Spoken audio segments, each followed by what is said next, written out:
Hi, everyone. Welcome to Agritourism in Oregon, a primer. My name is Alice Morrison. I'm the co-executive director of Friends of Family Farmers, and I will be here talking to you all today about some land use law and activities that you can do on your EFU zone farmland here in Oregon. Um, Today, we are going to cover some context on why we are here talking about this and why this has been such a topic of conversation across the state um, recently and for the last couple decades. This is, although it is a heightened conversation right now, it has been talked about and very important to folks for a long time. Then we're going to talk about what statutes are actually are actually at work here, and then who is at work here in terms of what decision makers, what agencies, and what administrative forces are at play here, so you know who to talk to about what thing. Then we're going to go over what the law says about farm stands, what you're allowed to do. Then talk about agritourism because they are indeed separate. And then we'll talk about next steps and ways to have your voice registered in this conversation and how you can follow along for further updates when and if changes are on the table. But first, before we get too far into it, today I just want to be clear about what we are able to accomplish today because we only have an hour and we are recording this presentation so that the stating of the facts can be live on our website in perpetuity so folks can use this as a reference material.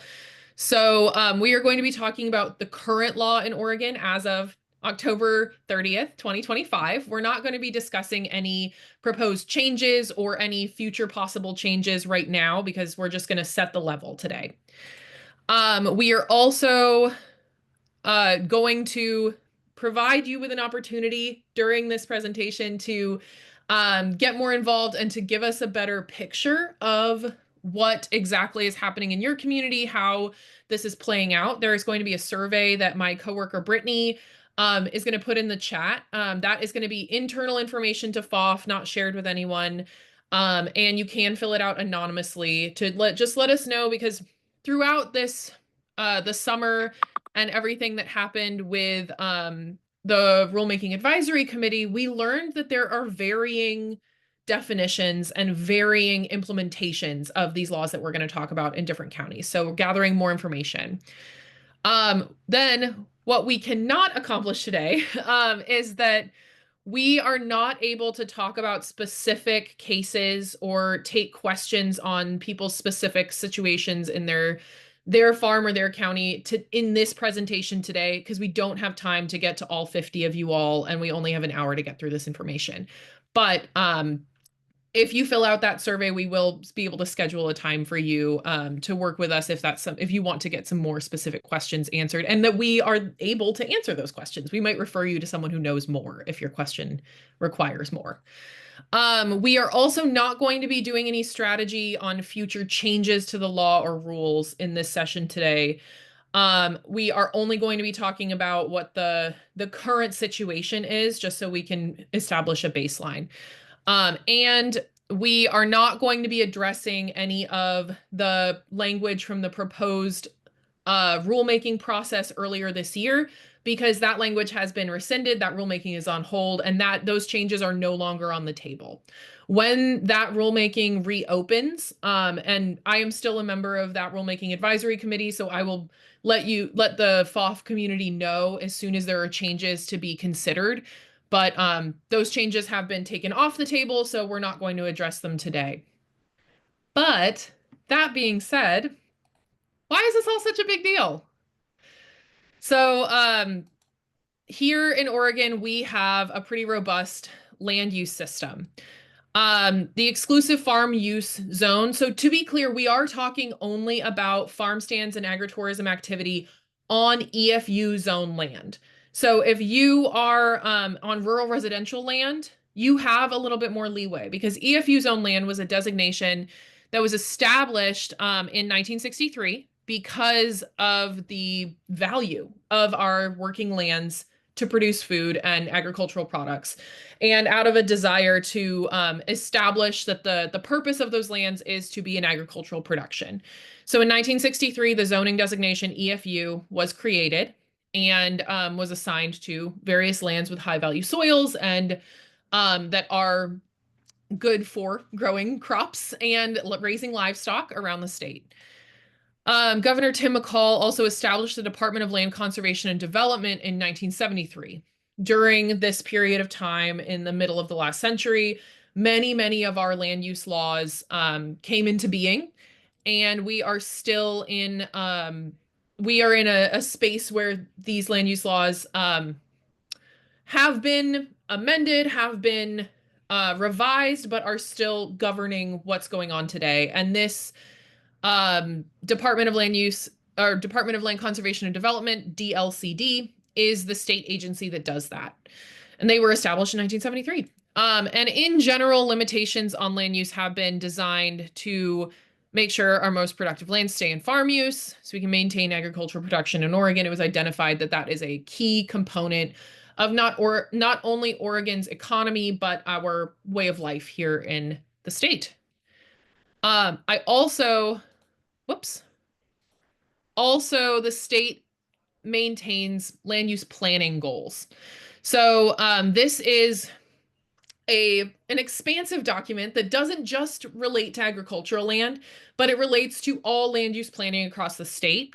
And these goals are kind of the guidelines that the state has set for themselves to base decisions off of when new land use laws or changes in the way that we use land. These land use planning goals are supposed to be the guiding light. So goal 3 pertains to agricultural land, and it states that agricultural lands shall be preserved and maintained for farm use, consistent with existing and future needs for agricultural products, forest, and open space, and with the state's agricultural land use policy expressed in ORS 215.243 and 215.700. So this is the official, this is obviously not the entire goal. There's a huge PDF document that you can download from the DLCD website that goes over the entire goal. But this is the kind of introductory first thing that the point of EFU zoning is to make sure that agricultural land stays in production. So that's kind of the framing that we're coming into this conversation with, and the documentation that has been used to talk about the intent of the land use system here in Oregon.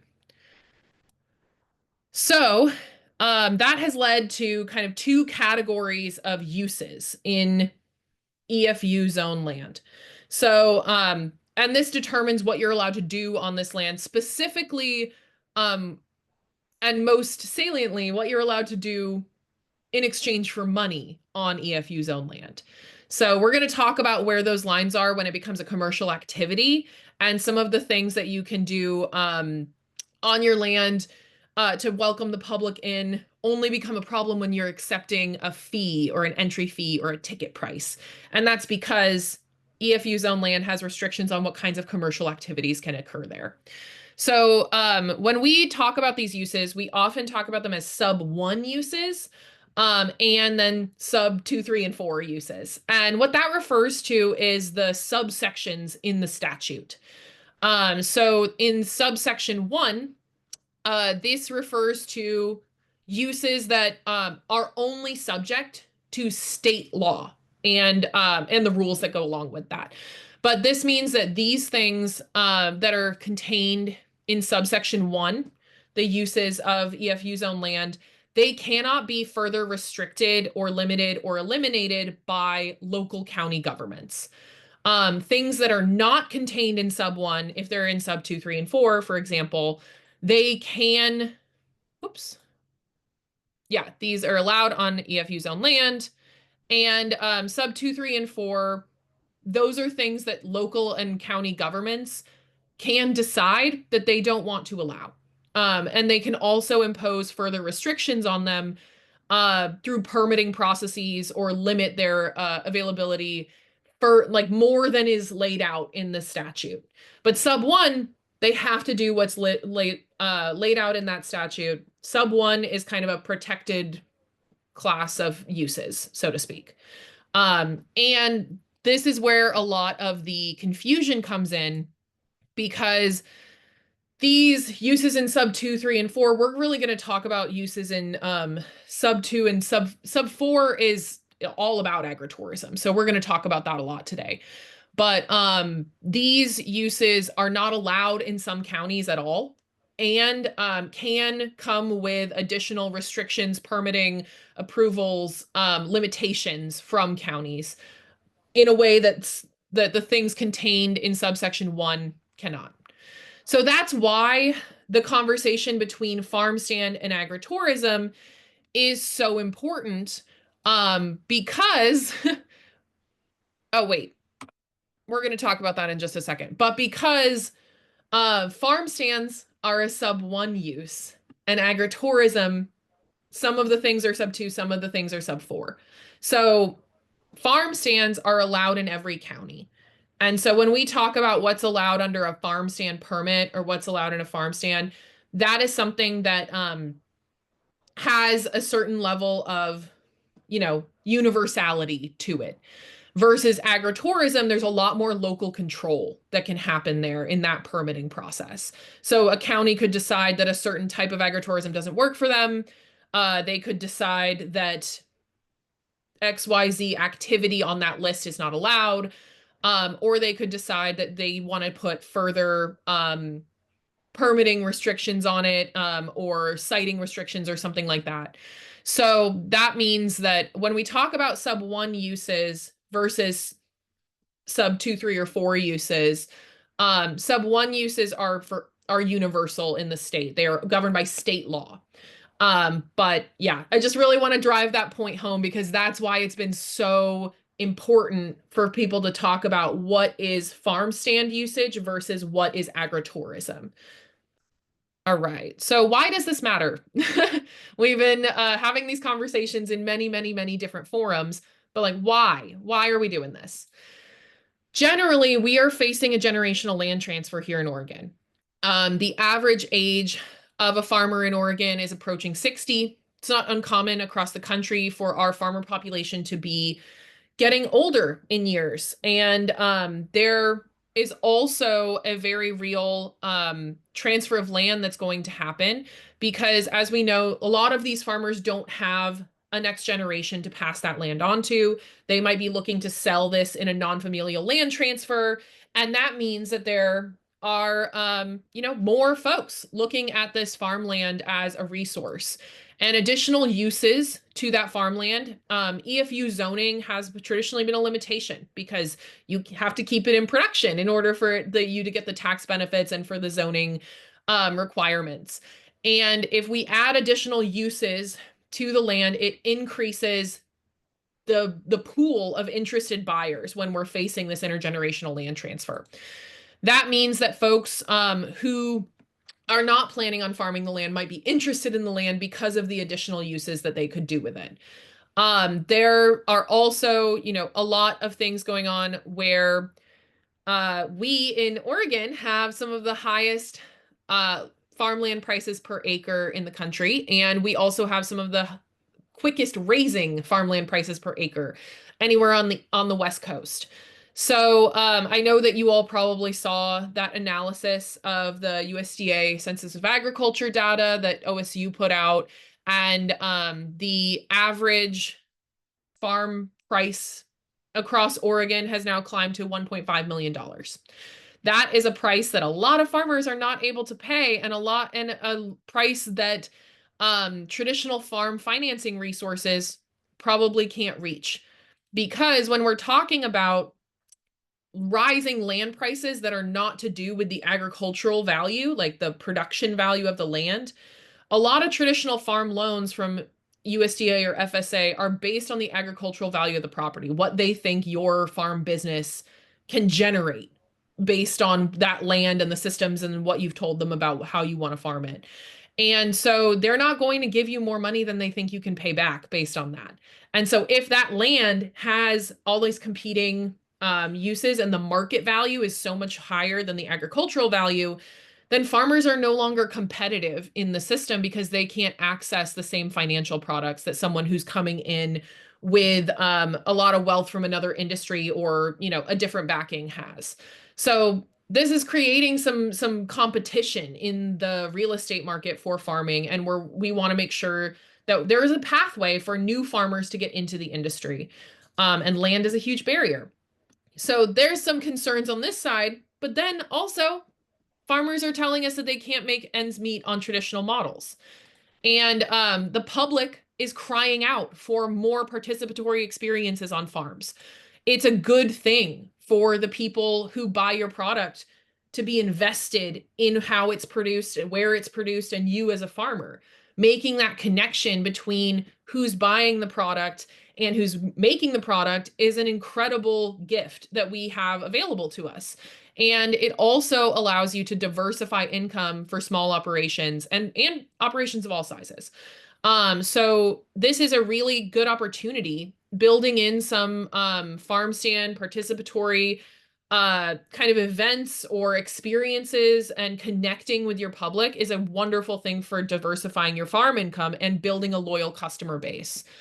And it can help you come up to where we need to be in order to compete with the costs of today in terms of labor and inputs and all of the things that we know as farm business owners are weighing on everyone. And we've heard, especially from young farmers and the newest generation of farmers, that they are interested in building community around their farm. And without the ability to bring people onto the property in a way that is, safe and legal and beneficial to the farm, that becomes more and more difficult. So we have these two competing priorities, that we want to make farmland affordable. We also want to give people the options to have a thriving farm business that's connected to their community. So that's kind of the positionality that FoFF is bringing into this, that like we want to find the right way forward to keep land in production, but also give people the options that they want to run a farm business with the community by their side. So we want to figure out how to make this work. All right, so the first thing that we can do is talk about what statutes are working here. So when you go into this conversation, which laws are at play. So farm stands and agritourism are separate in law. They are both contained in both ORS, which is the shorthand for like the statute number. If you see ORS, that's a statute. If you see OAR, that's Oregon Administrative Rule. So that's a rule. And we're going to talk about the difference between statute and rule in just a second. But ORS 215.213 and ORS 215.283, those two things are kind of identical. They are just contained in different parts of the law because they're referenced in different by other statutes, but they're copies of each other. And so this is where they talk about uses of VFUs on land. And farm stands are in subsection 1, part O. And they cannot be restricted beyond state law, as we just talked about. But agritourism is outlined in section 4, subsection 4 of these laws. So it can be further restricted and added permitting requirements by counties. So rules versus statutes, because we just talked about what statute contains the letter of the law when it comes to these things. But earlier this summer, we heard quite a bit about a rulemaking proceeding at DLCD. So statute is the law. It is what is passed by our legislature. It's what's debated in Salem, in the Capitol building, I should say. And that is the letter of the law. But rules are how the law is put into practice. So rules are created by the state agency that has authority over that topic. For us in this discussion, that is the Department of Land Conservation and Development. And they are responsible for maintaining rules that outline how they're going to implement the law. So just because something says something in a way that might be kind of ambiguous in the statute, it's always a good idea to check what's written in rule, because that's how the agency is interpreting the law. All right. And rulemaking processes are very structured. They have to include, in most cases, they have to include a rulemaking advisory committee. They're not always like denoted who has to be on that, but the point is that the rulemaking advisory committee is made up of stakeholders who have a reason to be interested in this. Either they're experts in that area, they have some kind of expertise on a particular piece of it, they are directly impacted by the rules. And if you ever get an email from a department saying, hey, we were recruiting for a rulemaking advisory committee on this, and this topics. It's a great way to get involved that does not take, I mean, it does take quite a bit of time and you have to think very hard about the legalese that they're going to send you. But if you want to participate as a person who will be impacted by any of those topics, and they're recruiting for rulemaking advisory committees. Some are appointed and some are invitation only, but we have seen that sometimes they put out a call like, hey, put yourself forward for this rulemaking advisory committee. I would highly encourage any farmer who has the time and capacity to do so to participate in one of those processes. They also require public comment. So rulemaking processes are it's delineated in law how they're supposed to go, and they have to have public comment periods. So sometimes they take public comment during the rulemaking advisory committee or RAC time, and often they will have the RAC meetings, put out draft rules, and they are required to take public comment on those draft rules before they become enrolled. So keep an eye out for rulemaking processes. They can be incredibly powerful, almost as powerful as statute in some ways, but they have to be within the statute. All right. That's enough about administrative process. So who is in charge? Who are we talking about when we say they decided XYZ in 1963? The first person is legislators. They are responsible for the statute. They pass the laws related to land uses. They're the only ones who can make changes to statute, with like some legal caveats that we're not going to get into today because it's very uncommon. They are not in charge of implementing or enforcing these laws. So if you have a lawmaker who you are close with and are really interested in getting involved in a land use issue, if that is an issue with specific enforcement or the way the rules are interpreting the statute, but you don't want the statute changed, that lawmaker, they could open some doors, they could have some meetings, they could talk to some people for you. But until it comes to a statute change, they are not the ones who are going to be making that change. So legislators can change the statute. But if you have an issue with the rule, then you would talk to DLCD, the Department of Land Conservation and Development. So these guys are responsible for writing rules and providing guidance to counties. So this is a little bit of an interesting thing. Like in other areas that we talk about, like for example, like in the Ag Water Quality Program or something that's administered by ODA, they are both responsible for the rules of the program. They house the inspectors. They're the ones sending out the technical assistance, and they're also the ones doing the enforcement. But in land use, the Department of Land Conservation and Development is just providing guidance in the form of the rules to the county planning offices. And the county planning offices are the ones on the ground doing the stuff. So they ensure they're one level up. So they're the ones providing input to county planning offices and making sure that local governments plans and just general land use plans are in line with the planning goals that we talked about and the letter of the law. They do not get involved in individual permit requests. So when you submit an application, you're not submitting it to DLCD, you're submitting it to your county planning office, and they are using the information from DLCD to decide if that is an appropriate permit to get. So that means that on the ground, the people actually implementing this are your county planning offices. So they're responsible for individual permits. They're the ones who are going to be there at the counter with you if you go and have a consultation with them, or when you fill out your applications and send those in, they're the ones looking through it. They're not sending it off to DLCD. The county planning office is the one making the call.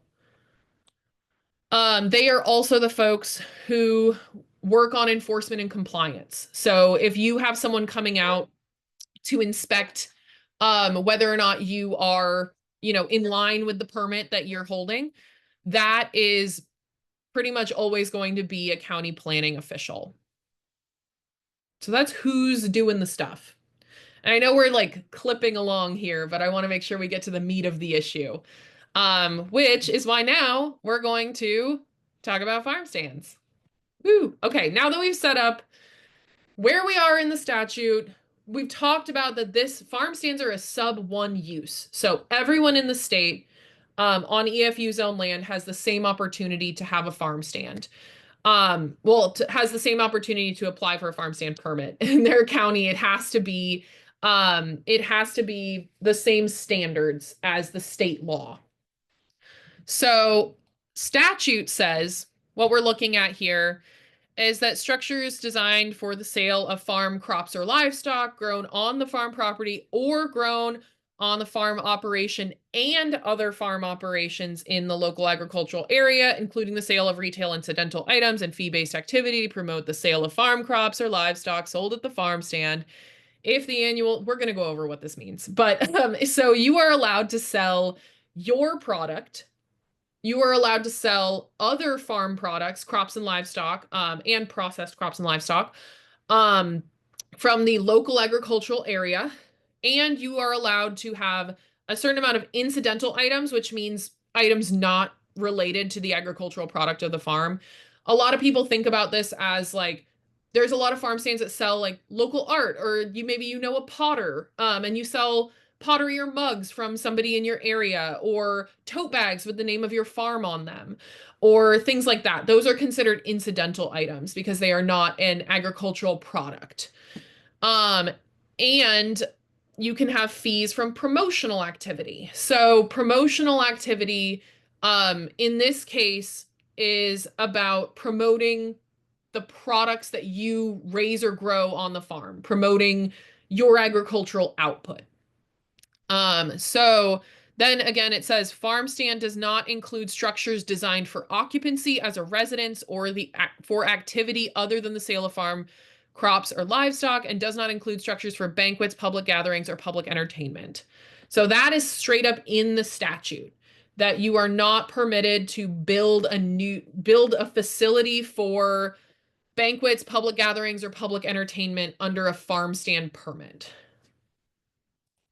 Okay, so let's go into detail about what's included here. We talked about that. Selling your products, selling things that you grew or raised on your property. Those are always permitted in a farm stand scenario. This includes U-pick operations. DLCD has confirmed that they consider U-pick operations to be selling your product, because inherently, if they're picking it right there, you grew it on your farm. You can't get around that. So also I want to mention that in the rule, there is a definition of farm crops and livestock. So as used in this section, I can put this in the chat as well. It's just really long, so I didn't want to clog up the slide.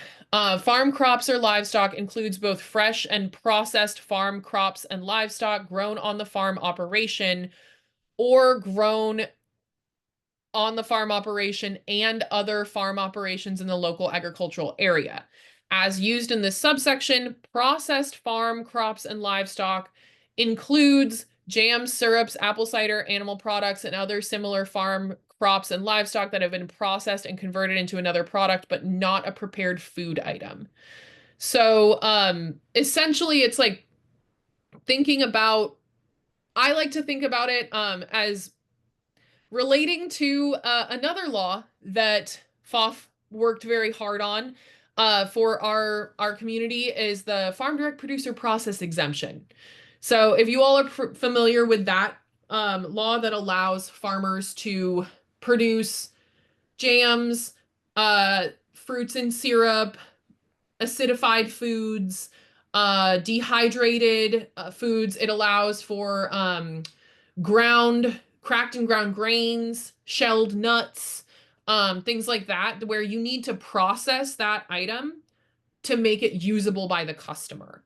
And also those value-added products like the jams and the acidified foods, those are about shelf life extension of your product. And especially when we're thinking about the producer process exemption, all of the fresh product in those things, in order to qualify for that law, has to be grown by the person doing the processing. So thinking about that law, those types of products are processed agricultural products. You can have things that are professionally processed. Obviously, if you're selling meat on your farm, you probably had that professionally processed because, well, aside from the 1,000 bird exemption, or if you had a mobile slaughter facility come in, you probably had to take those animals off the farm to have them processed. But those things, just because they're not a live chicken, doesn't mean you can't sell the frozen chicken if it was processed at like Mineral Springs or something like that. So we want to assure folks that processed agricultural products are a-okay for this. It doesn't make them incidental by going through a processing process. If you convert them into a prepared food item, this is something that I think could have a better definition, the prepared food item, in law. And I think that that's something that, we tried to talk about in the rulemaking process that was over the summer. But I would speak with your county official about what they consider a prepared food item. But anything that is like ready to eat or intended for immediate consumption, even if it's like it's a sandwich and it's wrapped up in a case, those types of prepared food items are going to be considered incidental, not processed agricultural products. So just having a conversation with your particular planner to make sure you understand what they want to count in the 25% will make you much more prepared for an audit or a spot check than taking a guess at it. So selling other people's ag products. The same definition applies of processed, fresh and or processed farm crops and livestock. And the local agricultural area, as defined in law here, or in rule, I should say, includes all of Oregon and adjacent counties in Washington, Idaho, Nevada, or California that border the Oregon county in which the farm stand is located. So that means that you can only sell something from that county outside of Oregon if the county that you live in touches that border. So, but generally, the entire state of Oregon is our agricultural region. And that is the current interpretation. And I know there have been discussions about whether or not that's the right interpretation, but currently you can have any fresh or processed farm crops and livestock from this region, the local agricultural region, meaning Oregon, in your farm stand. I will note that the way that the statute is written, you have to have something from your farm in your farm stand.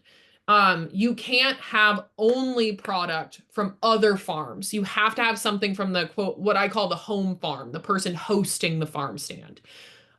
So keep that in mind. There are no rules about what proportions that has to be. And in fact, we think it's great for farmers to help, farms up and down the road. If you happen to have a farm stand and your neighbors don't, helping folks aggregate that for, your local community is a wonderful thing that could really boost everybody. But make sure that your product is present. So that's just a note there. Oh, okay. So promotional events. Farm stands are allowed to host fee-based promotional events. And what that means is like promoting the products of your farm. So some examples that have come up many times are a cooking class with ingredients that you grew, a flower arranging class if you are a cut flower farm, or if you offer like tickets for a hayride out to your pumpkin field where people will then pick their pumpkin that you grew and purchase that pumpkin. That is considered a promotional event because the end goal is having that person buy the product that your agricultural product.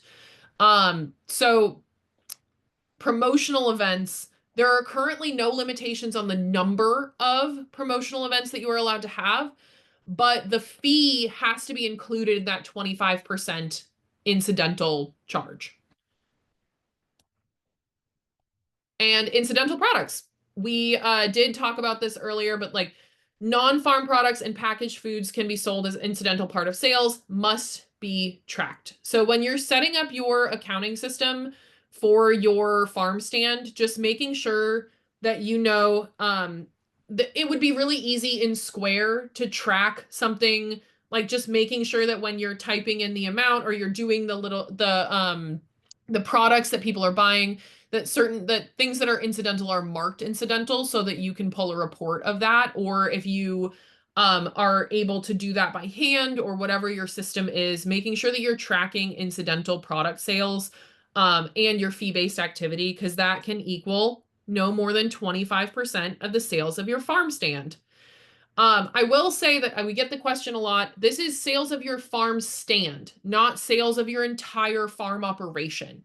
So say, for example, you have a robust wholesale business and you are selling wholesale vegetables through OGC, but you also have a farm stand because maybe you started really small, you started with your CSA and your farm stand and you want to honor that part of your business and keep the farm stand going because your community loves it. Amazing. You are going to be tracking the incidentals and fee-based activity as 25% of your farm stand sales, not accounting for your entire wholesale business that is not being run through the farm stand.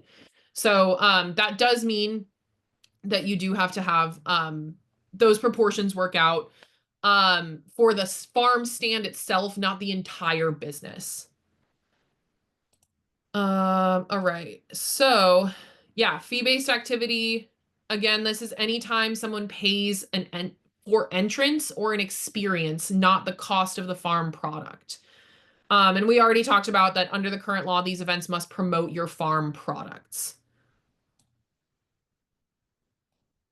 And incidental products. I'm just reiterating here that anything not considered a farm product, you can work with your county to make sure where that line of prepared foods is. We heard a variety of opinions about where that line lays, and processed farm products are not incidental. So just because that chicken went to the processor does not make it incidental. Just because your wheat has been ground into flour does not make it incidental. That is still an agricultural product. Okay, so when do you need a permit from your county? So although this is a sub 1 use, counties still do require farm stand permits in many cases.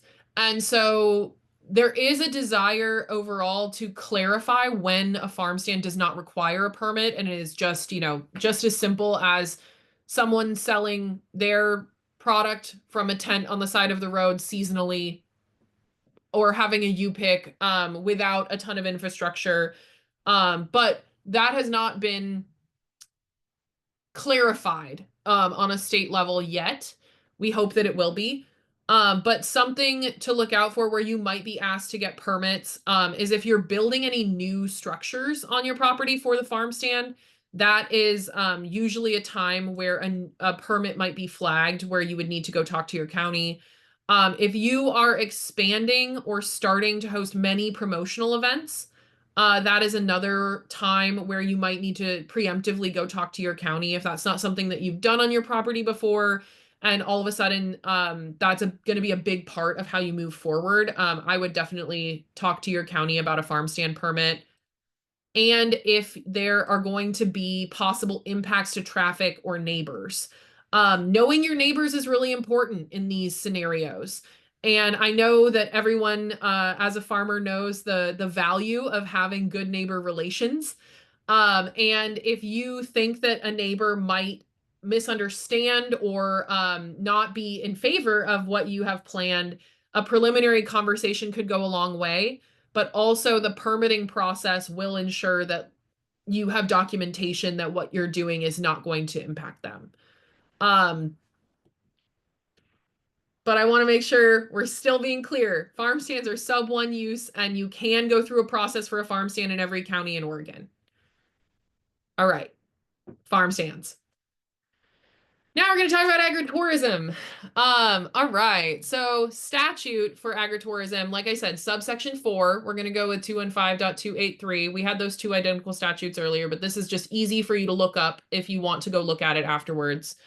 So counties may permit events.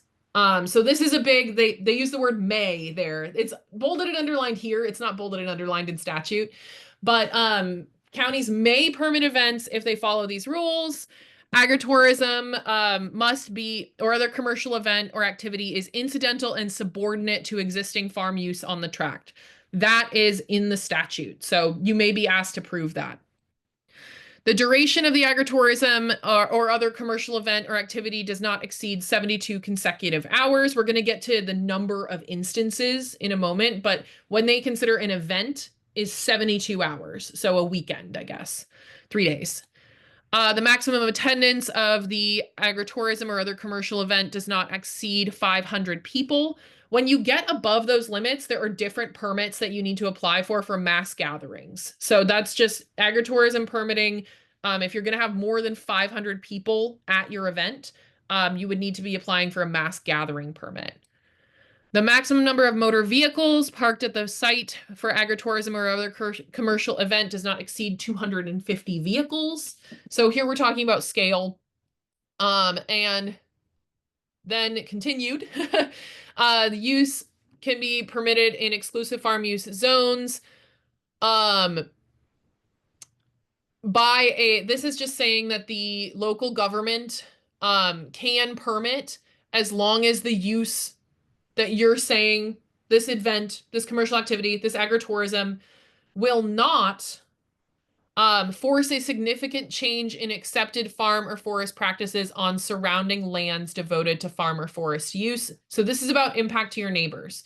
Your permit, your county can choose to grant the permit as long as you do not have a significant change in accepted farm or forest practices on surrounding neighbors, or significantly increase the cost of accepted farm or forest practices on surrounding lands devoted to farm or forest. So this is a part of the statute that generates tests from counties to make sure that your activities are not going to materially harm or force changes on your neighbors in their farm or forest practice. I will say that this is for neighbors who are like doing farm and forest work. It's not just all neighbors. It's supposed to make sure that your agritourism activity does not negatively impact other farmers' ability to farm their land around you. Okay, also in the statute, that the agritourism or other commercial activity occurs outdoors, in temporary structures, or in existing permitted structures subject to health and fire and life safety requirements. So that essentially means that building purpose-built agritourism facilities on your property is not something that the county has to allow. This should be either outdoors, temporary structures, seasonal structures, or reusing existing buildings that meet safety codes. That can be very challenging in agricultural buildings because a lot of them were built as agricultural buildings and don't allow, safety-wise, allow the public inside. So I think like doing due diligence about how your current farm buildings were permitted before deciding to use them for agritourism is a really good idea, because a lot of existing barns or agricultural buildings might not be able to withstand the safety tests for having large amounts of the public inside. There's also agritourism and other commercial activities will require planned hours of operation, access and egress and parking, traffic management plan. These are all things that your county can require of you in the permitting process for agritourism. So you have to meet their requirements for how you explain what you're doing, when you're doing it, and how people will be accommodated during. Okay, so now we're going to talk about number of events that counties can choose to permit. So this is where, because it's a sub 4 use, you could have less of these than is in the statute available to you in your county. You could have 0 of these. So, okay, where are we? There we go. So, you can be issued an expedited permit for one event with up to 100 attendees. This is the lowest barrier in the statute. So if you're planning something with less than 100 attendees, there may be an expedited permit option in your county. You can get a regular, it won't be expedited, but a regular timeline permit for one event with up to 500 attendees. So if you just want to do one event, that is a permit that will probably be easier to get than a regular basis event. Permit for up to 6 events per year. So we're escalating here, and these are permitting tiers that are suggested, and some counties adhere to. Some counties don't have some of these permitting tiers, so you would have to check in with them. And the biggest allowed permit or permitting structure would be to have a conditional use permit, which you would have to have a public hearing for, according to the law, for up to 18 events per year. And as a reminder, an event can be 72 hours.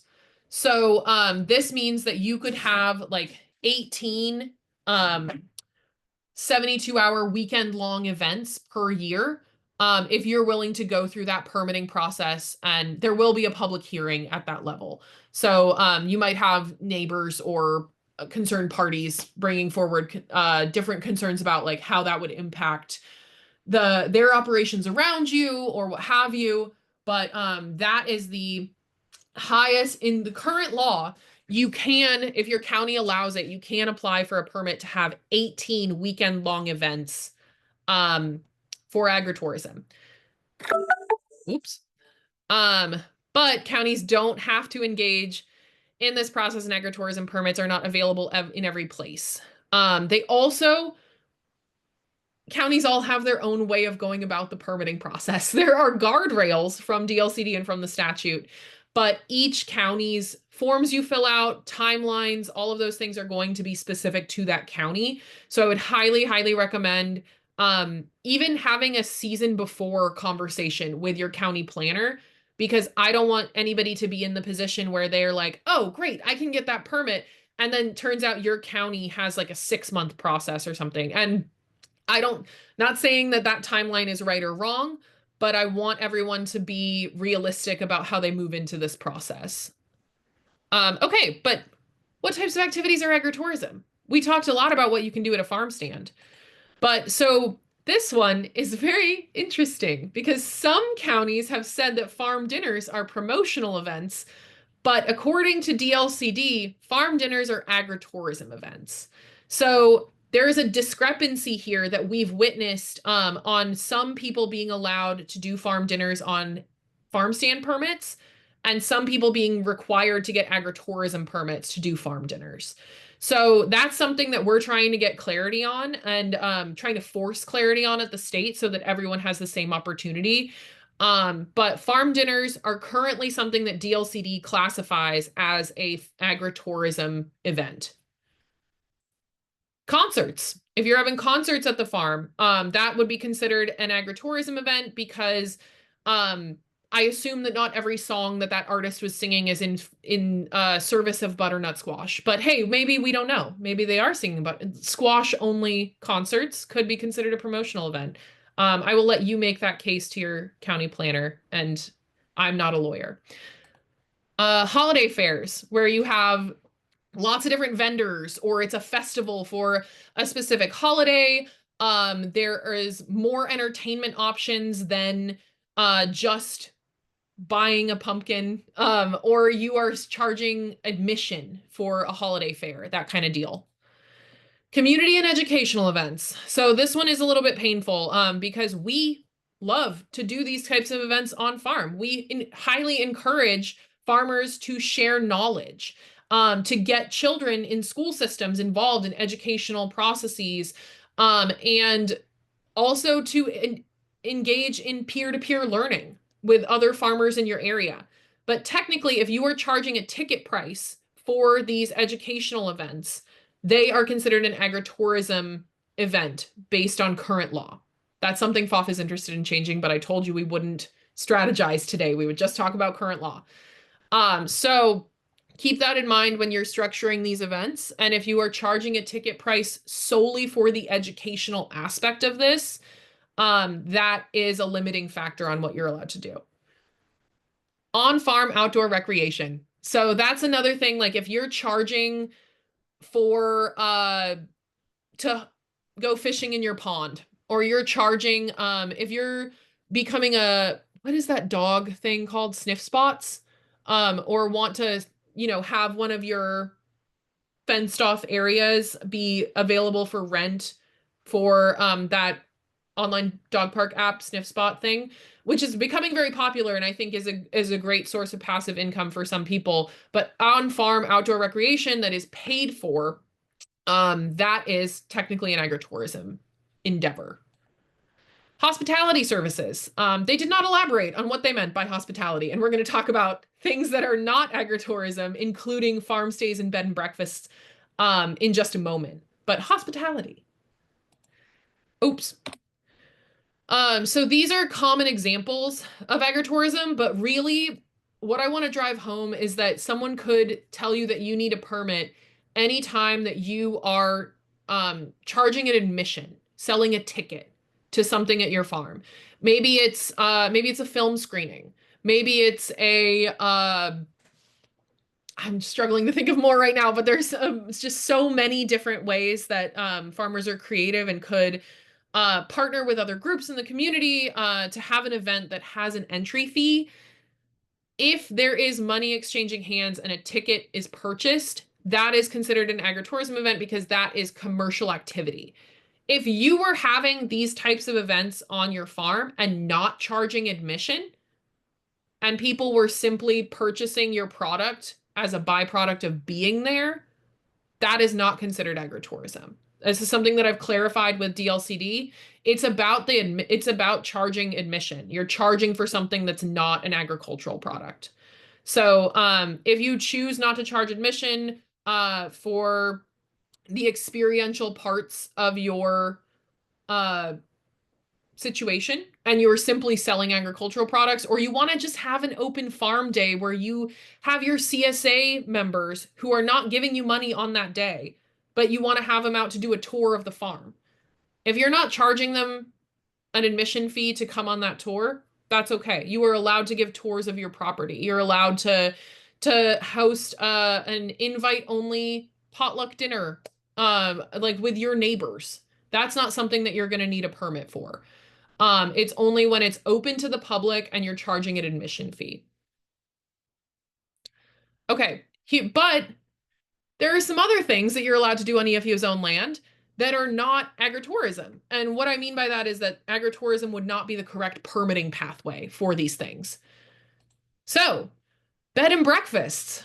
On EFU's own land, you are allowed to apply for a permit for a bed and breakfast. You are limited to 5 units, so 5 rooms. Some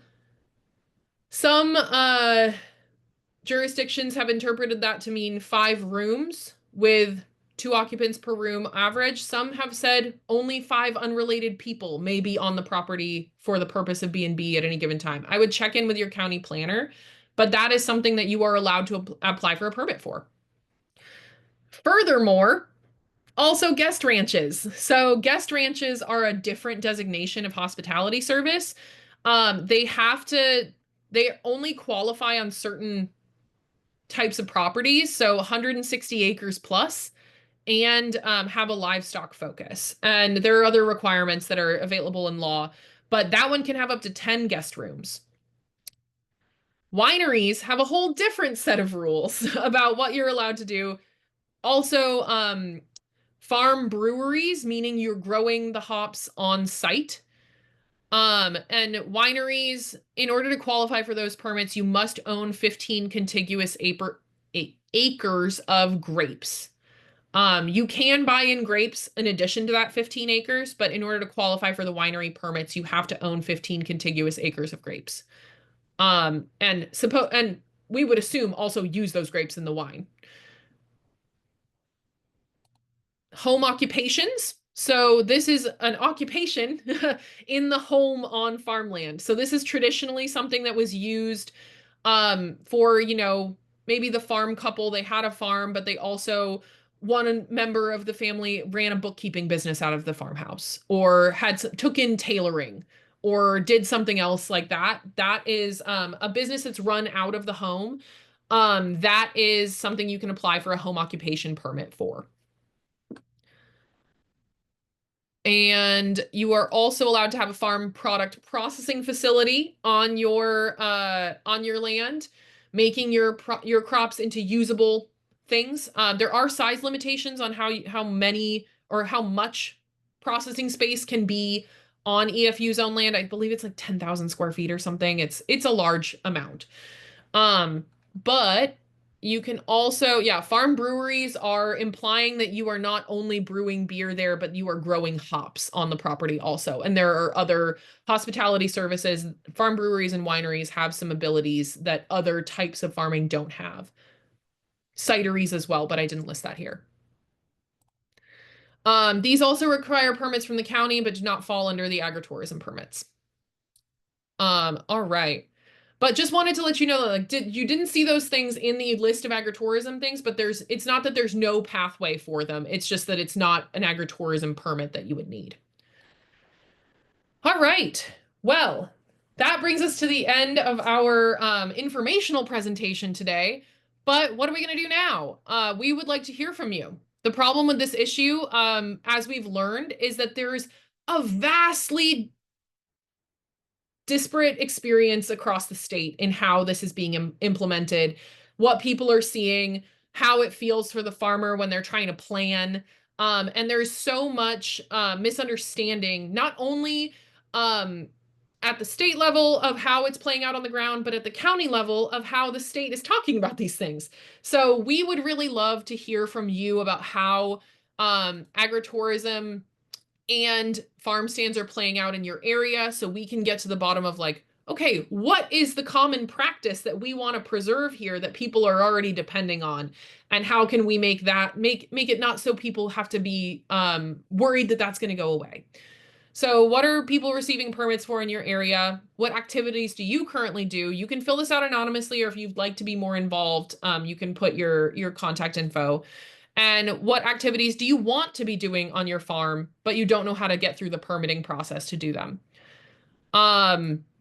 Brittany, my coworker, is going to put the survey in the chat, and we'll also send this out to the attendee list for your consideration.